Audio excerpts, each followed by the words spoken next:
اور خاص طور پر اس شعبان میں جو 15ویں شب آ رہی ہے، جس کو ہم عام طور سے شب برات کہتے ہیں، لوگ شب برات کہتے ہیں، برات۔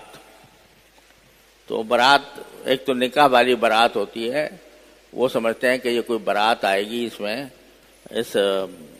ملائکہ کی، تو اس وجہ سے شب برات کہتے ہیں۔ برات نہیں ہے، لفظ براءت ہے، شب براءت۔ براءت کے معنی ہوتے ہیں کسی جرم سے بری ہو جانا۔ تو یہ رات ایسی ہے کہ اگر بندہ چاہے تو اپنے ساری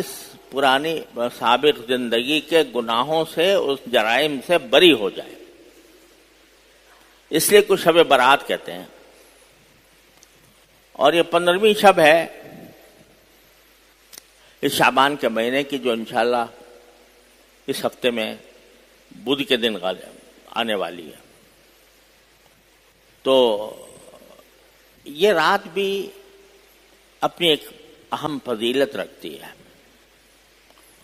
بعض لوگوں میں یہ مشہور ہے کہ شب برات کی کوئی حقیقت نہیں ہے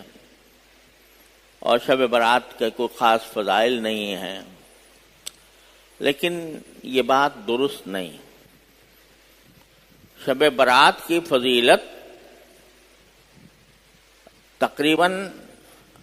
18 صحابہ کرام سے مروی ہے، اگرچہ ان کی سندوں میں کلام ہے، لیکن بحیثیت مجموعی 18 صحابہ کرام سے یہ مروی ہے کہ رسول کریم سرورد عالم صلی اللہ علیہ وسلم نے اس رات کے فضائل بیان فرمائے، اور اس رات میں اللہ تعالیٰ کی طرف رجوع کرنے، نفلیں پڑھنے اور اپنے گناہوں کی معافی مانگنے اور دعا کرنے کی خاص فضیلت وارد ہوئی ہے۔ لہذا یہ رات آنے والی ہے اسی ہفتے میں، تو ہم جو کافی دن سے یہ عرض کر رہے ہیں کہ ہر شخص اپنی اصلاح کی فکر میں لگ جائے، اپنے حالات کو درست کرے، اپنے زندگی کو سنت کے مطابق بنائے، اللہ تعالیٰ کی مرضی کے مطابق بنائے، گناہوں سے پرہیز کرے، حلال و حرام کی فکر رکھے، جائز و ناجائز کی فکر رکھے، تو اس کے لیے یہ ایک اچھا موقع آ رہا ہے کہ ہم شب برات کے اندر خصوصی طور پر اپنے گناہوں کی معافی مانگیں،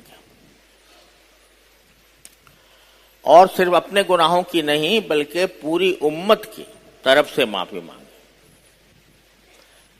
کہ اس وقت ہم جن مصائب و آلام کا شکار ہیں، چاروں طرف سے فتنے امڈ رہے ہیں، مسلمانوں کے اوپر زندگی کا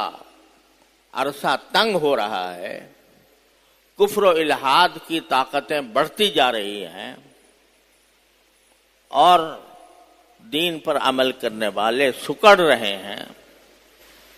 یا اللہ اپنے فضل و کرم سے اس حالت کو تبدیل فرما دیجیے اور ہمیں اپنی اصلاح کی فکر عطا فرمائیے۔